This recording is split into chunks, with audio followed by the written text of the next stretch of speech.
Welcome to the Leading Lane podcast for real estate pros by real estate pros with your hosts, Ashley Frederick and Stephen Birch.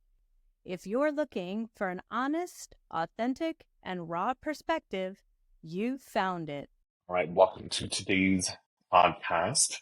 We're going to get into the fun discussion of employee versus 1099. So W-2 employee versus an independent contractor, and sometimes how agents and even brokers really, can put themselves in different categories based off of what is convenient for them at the time. So first off, actually, what is an employee W-2 status for you? What does that mean? What is that to me? So that is somebody that works for me, and I am directing a lot of their duties, if you will. Obviously, they fall into their roles, but it's somebody that they report to me. They are responsible for getting things done that I ask them to get done. They have set hours, set expectations. That's how I view employee. Okay. And then typically your employees are either salary or hourly. Correct. Okay. And then so on the 1099 independent contractor side, what does that mean to you and to the public? Right. There's a misnomer for that. So in general, like not talking about real estate, right? A 1099 person would be somebody that works for themselves, or that they're subcontracted to work for someone, right? So like in our construction business, we have 1099 people that we sub out to help us with things and to work with things. I think the other kind of thing is that many times they can set their own hours, and the pay is not always a set wage as well. And so that's more the entrepreneurial world, the entrepreneurship, 1099, making sure that we know that basically there's no guarantee, if you will, for their pay. I look at it as commission for compensation. That's kind of a 1099, where they're for hire, they're a freelancer. There's a lot of different ways. It could end tomorrow. Yeah, absolutely. I mean, it's on a contract type of base of an agreement to fulfill some sort of obligation. So we're going on this topic because of sometimes agents in the real estate world. I'm not saying this is all agents, but there's kind of this wobble in and out of, ooh, I want to be an employee, and then, ooh, I want to be an independent contractor, 1099, because they want the freedom and flexibility. But then a lot of agents have the hard time of being able to actually put in the work, like a self-employed entrepreneur has to make it actually happen. We can give the tools and the guidance and everything, but then for whatever reason, I think a lot of times those people that don't have a clear vision that they are independent contractors, they almost turn the mindset and they take the blame game, and it's easily pointing at the broker. Well, the reason why I'm not selling enough real estate is your fault, or the reason why whatever it is because you as the broker did not provide that to me. And it's not our job and responsibility, in my opinion, to ensure that they have the work. They have to come to the table and make sure that they turn that around and actually produce for themselves, since they're independent contractors. But there's this misconception, mindset for some of these people. Do you agree with me, or do you disagree? I would 100% agree. And I think most people will say too, right, real estate isn't as easy as I thought it was going to be, is typically what my new agents say. I think where I see a little bit of, difference is some of us a little bit older realtors that worked at a salary job, or, worked an hourly job that was 8 to 5, if you will, or some of those salary jobs were, 80 hours a week. But I feel like when you came from that, it's a little bit easier to transition into a 1099 type of role, because like to me, I don't know anything else besides going to the office and working from 8 to 5 or more, right? Because that's what I've known. I think where it gets a little bit more interesting in today's world are people are getting into, say, real estate right out of high school, right out of college. They've never actually had a true 8 to 5 job. And so the flexibility to them looks great, but then I think that they struggle with actually putting in routines, or they're used to like classes where like you didn't have to get up till 11 and then I went to class for 2 hours and then maybe I worked at night. And I think that that's where when we're talking about, they like to try to blame brokerages for their production. It's not to say that there aren't some brokerages that need some help as to what they're doing, but it really does come back to the agent themselves and how they're structuring their days. And I think a couple of podcasts, we talked about how numbers in the office correlated to production. And I think that this kind of goes back to that too. But it really is, there's mindset that goes involved. And it comes down to that entrepreneurial spirit, which I think you can create a little bit, but I think that really it has to be deep down for someone to understand the drive of what it takes to be an entrepreneur or a sole proprietor. You might be working under someone's umbrella, but at the end of the day, what does that look like when you're truly responsible for your income coming in? Absolutely. And I think that's a great way to be able to say it. Like, you're under their umbrella and there's an affiliation there, but it's not an affiliation like you are my boss. Like, yes, you have the oversight, you have the say all that, happens in your company, but you're not technically my boss. But then where I think this is really interesting too, is you said drive. Like, we can't force somebody to do something. Where on an employee side, we can say, no, you're going to show up at 8 o'clock in the morning. You're going to do this. You're going to do this. There is the force aspect of it. There is the control over it. And so that's where, again, those wires get crossed a little bit. And I think of a great plan in real estate, if you can make it work, is put a licensed agent as a W-2 that want the hourly rate, and then they are just hourly rate, and I'll get 100% of their commission, and they get no split. Well, nobody's really going to love that, and because there's a two sides to this. As a broker, we want to make sure that we're actually going to see that return. So when we make that investment, we want to see that come back.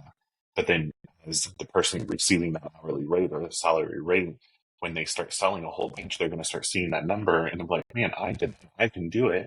Let me now get the percentage of split." So, just think it's really funny how quickly, depending on which way it's swaying, how people will jump ship to one to the other.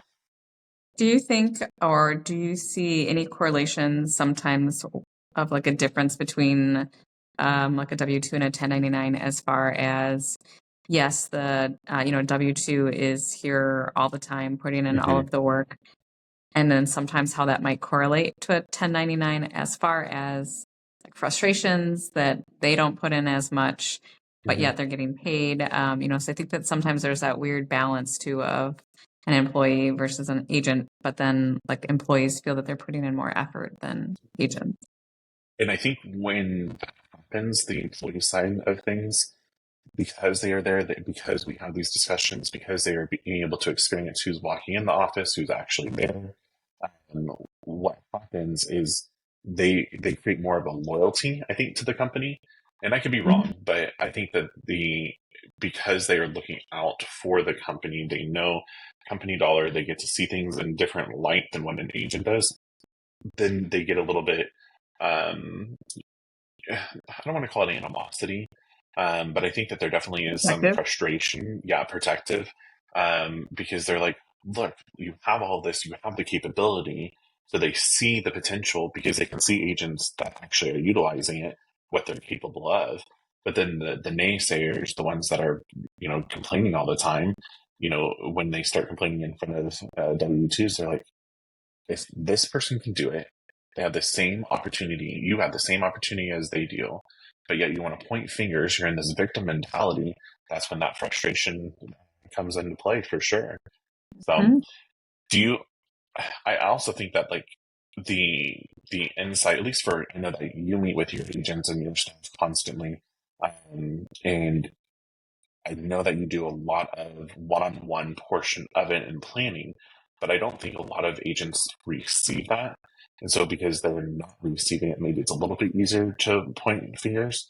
But I think something that you do extremely well with all of your staff and your agents is that you do your 30, 60, 90s, you do your one-on-ones. So you're doing a lot of the planning, right? Reflection, then planning, then let's see what we're actually going to be able to do to implement. Like, here you go, here's your tools and resources. And then what I also think that that's creating is you're allowing your agents and staff to be able to look into the future and start forecasting and starting seeing. And so when the next 90 days rolls around, when you turn, the mirror a little bit and you can say, what did you not accomplish and what prevented you from accomplishing it? Now it's a little bit easier to take that blame instead of pointing you at, Ashley, you didn't do this for me. It's really, here, I didn't do it for myself as an independent contractor, and maybe I need to reflect a little bit more and pivot my plan a little bit. Well, and I think that where I feel like the most help has come from as far as this planning is, yes, they have their one-to-ones with me, which they know the questions I'm going to ask. They send me the answers ahead of time. Same questions, just different structures throughout the year. So I think they have to be aware of, like, how am I going to answer that? Or that's my own fault that I didn't accomplish that because I wasn't doing this. But when we threw in an accountability partner, I really feel like things changed because then it's not just me, the broker, that is keeping them accountable. It's now the person that they have their desk next to that might be like, did you get this done yet? Or I thought you were going to have 2 listings this month, or I thought you're going to meet with a lender this month. And then it kind of takes some of the pressure off of me, if you will. But it also creates that camaraderie. But one thing I took from you was celebrating successes at meetings, at the beginning of meetings.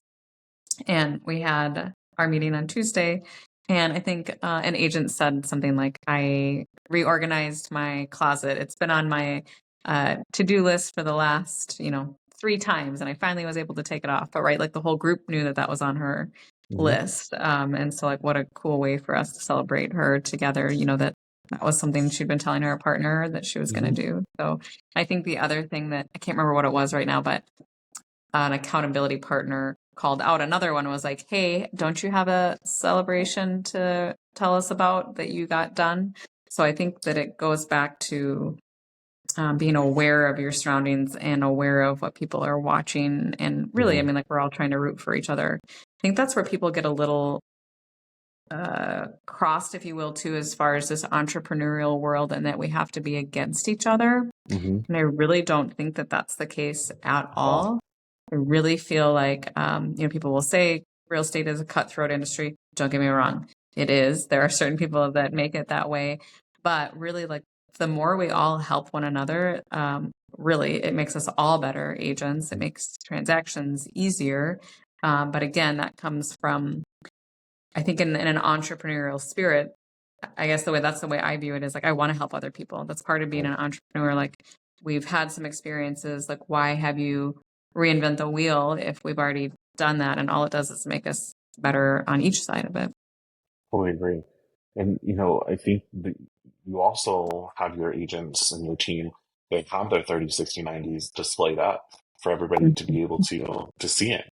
Yeah. So, I think that really what you're doing is you're creating that accountability aspect for them, because if they're not even going to be accountable for themselves, then how are they going to be accountable for other?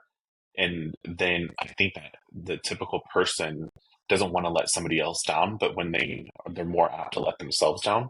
And so when you are able to create that culture and create that dynamic between 2 individuals or a group of individuals, really, it's no longer a one-way street pointing fingers to the leader. What's happening is it's this full circle of everybody around lifting each other up, because we all are being vulnerable, we're all being honest, and going to the point of the closet, cleaning out the closet. It doesn't all have to be some big production of transactional. That closet can be something that you needed to clean out for 3 months, 4 months, however long it's been, that's taking up the energy and the space from that person. And then now that they actually got that off their plate, the hit of dopamine that they get, the cross off of their list, and now there's room to be able to go and accomplish something else. So it doesn't all have to be strictly business to help one another. Yeah. I think, I would say that sometimes from the broker's standpoint, I struggle with an W-9 versus 1099 versus a W-2.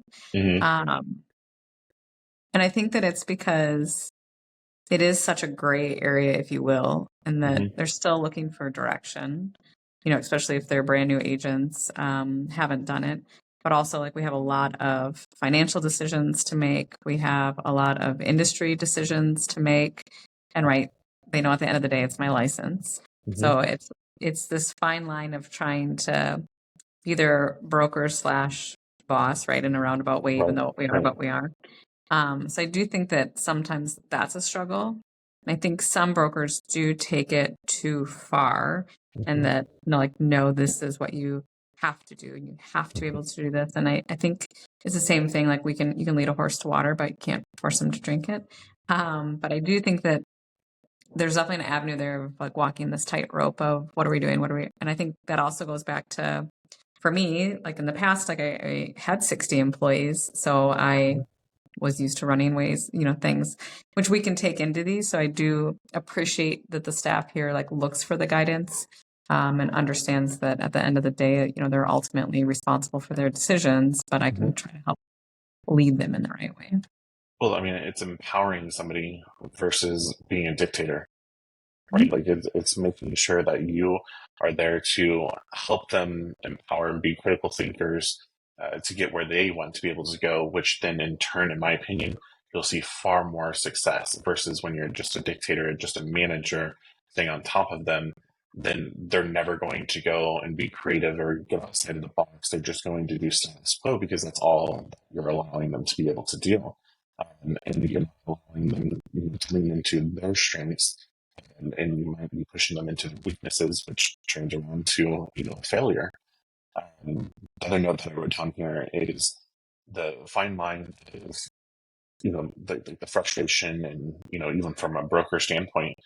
For me, I think I want it more than them sometimes, and that creates the frustration for me. That creates almost an animosity for myself because I see it in them. Yes. I know that they have the power to be able to do it, but it's like, let me pull your freaking head out of your ass for you so you can see that you have the potential to make whatever amount of money that you want to be able to make. You don't have to be just stuck at that hourly or that salary. You are in power. Like, you are in complete control of whatever you want to make, or as little as you want to make too. So it goes both directions on here. So if there was someone that's struggling, like they're new agent, or maybe they're 2 or 3 years in, which in my world is still like a newer agent, sure. and they are struggling with that like line of feeling like they're an employee, but yet they are responsible for themselves at the end of the day. Like, what are 3 tips you think you could give them to try to make it, more aware, like this is your baby at the end of the day? So I think the tip number 1 is going to be self-reflection. It needs to be like, you need to have a hard look at yourself. If you were working for you, so take a step back and put yourself on a balcony, and when you're standing on this balcony and you're looking down, you're seeing yourself, right? Would you want to work for yourself? Would you want to work for the CEO and see how you're acting, how you're showing up? What are you doing? Are you actually putting things into play and implementing, or are you just somebody that's spinning your wheels and not going anywhere? I think you have to be able to figure that out. So that's tip number 1. Tip number 2, I would do an assessment on what tools, tech, resources, support, all of the things that you have provided from your company, from your franchise, your peers around you, everything. What is it that you are using, and what is it that you're not using?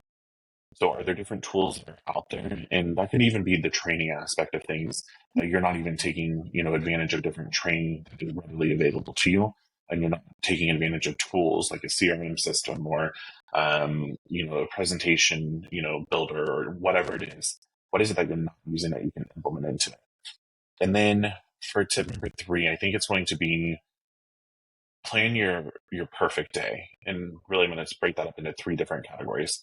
Plan your perfect day, and then so it's good, better, and great. So plan your good day, a better day, and then your great day. And so you can see if you were to operate, within those realms, those are your guidelines, those are your beacons that you need to stay in between, from the greatest day ever to where a good day is still a good day. And don't get yourself upset that you didn't spend 8 hours in the office when you have only spent 1 hour a week in the office. That doesn't make sense. So making sure that you have realistic parameters there. And I think you'll see a huge difference once you have actionable items and consistency and persistency in your schedule, utilizing your resources and realizing that it's a self-reflection that you are in charge of whatever the future you want to be able to create. Those are all great. One thing I like to tell, it's not even just in real estate, but I think anyone that is going to be a new entrepreneur is to actually set up, and I'm not an accountant, so ask your accountant, but like set up an LLC. So a lot of my new agents, I have them create an LLC right away, or anybody, I have a couple other people like that are looking at investments, right? And I've had them create an LLC. I think it's like $120. And to me, it hopefully does a mind shift because to me, you're a lot more aware of what's going in the bank account and what's coming out versus if it's mixed in with your personal, which I know a ton of people do.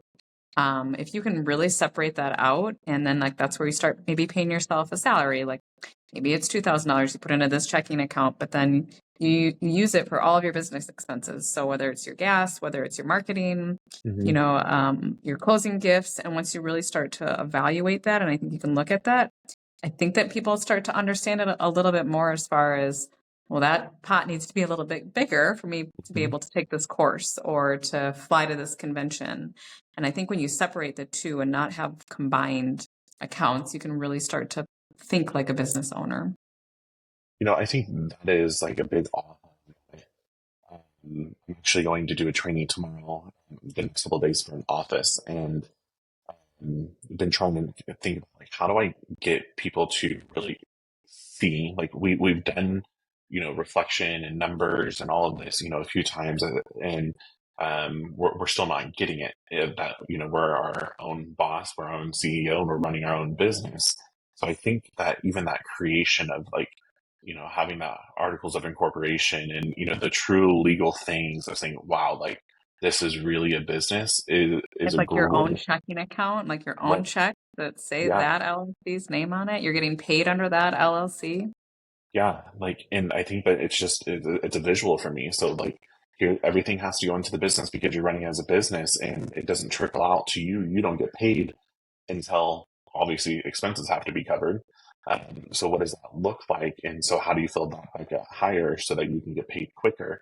I think that's a great way to change mindset and shift, and truly operate like a business that you should be anyway.